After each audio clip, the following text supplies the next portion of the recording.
Mark's News Headlines. সংবিধান ও আইন লঙ্ঘন যাতে না হয় সেজন্য সুচিন্তিত মতামতের ভিত্তিতে একমতে পৌঁছতে চায় বিএনপি। জাতীয় ঐকমত্য কমিশনের সঙ্গে বিএনপির তৃতীয় দফা বৈঠকে এমন প্রত্যাশা করে বিএনপি। জুলাই আগস্টে চানখারপুলে আনসার সহ ৬ জনকে হত্যার মামলায় পুলিশ সদস্য আরশাদ, সুজন, ইমন, নাসিরকে ট্রাইব্যুনালে হাজির করা হয়েছে।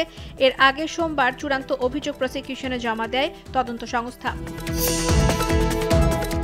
মানবতা বিরোধী অপরাধের মামলায় জামায়াত নেতা এটিএম আজহারুল ইসলামের মৃত্যুদণ্ডের রায়ের বিরুদ্ধে আপিল শুনানির জন্য আগামী ৬ মে দিন ধার্য করেছেন আপিল বিভাগ।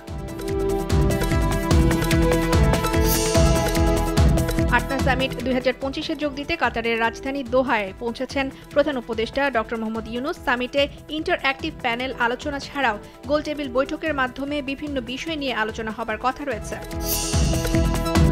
বরিশালের আঘুলছড়ায় র্যাবের মাদক বিরোধী অভিযানে ১ জন নিহত হয়েছেন। এ সময় 2 র্যাব সদস্য সহ 3 জন আহত হয়েছেন। সোমবার সন্ধ্যায় উপজেলার সাহেবের হাট সংলগ্ন জোড়াপুল এলাকায় এই ঘটনা ঘটে।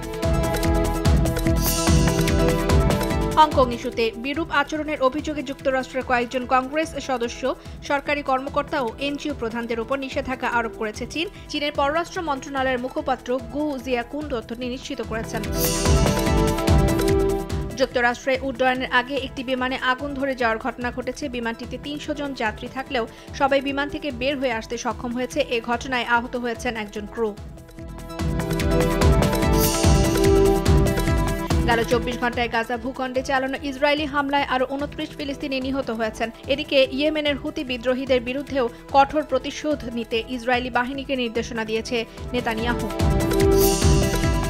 বৃষ্টির কবলে পড়ে কয়েক ঘন্টার পর সিলেট টেস্টে তৃতীয় দিনে নিজেদের দ্বিতীয় ইনিংসে ব্যাট করছে বাংলাদেশ। এর আগে প্রথম ইনিংসে বাংলাদেশের ১৯১ রানের জবাবে ২৭৩ রান করেছিল সফরকারী জিম্বাবুয়ে। ইএফএল চ্যাম্পিয়নশিপে বার্লির বিপক্ষে ২-১ গোলে হেরে সরাসরি প্রিমিয়ার লিগে ওঠার সুযোগ শেষ হয়ে গেল হামজা চৌধুরীর ক্লাব শেফিল্ড ইউনাইটেডের। এ জয়ের ফলে সরাসরি প্রিমিয়ার লিগ নিশ্চিত হল বার্লির।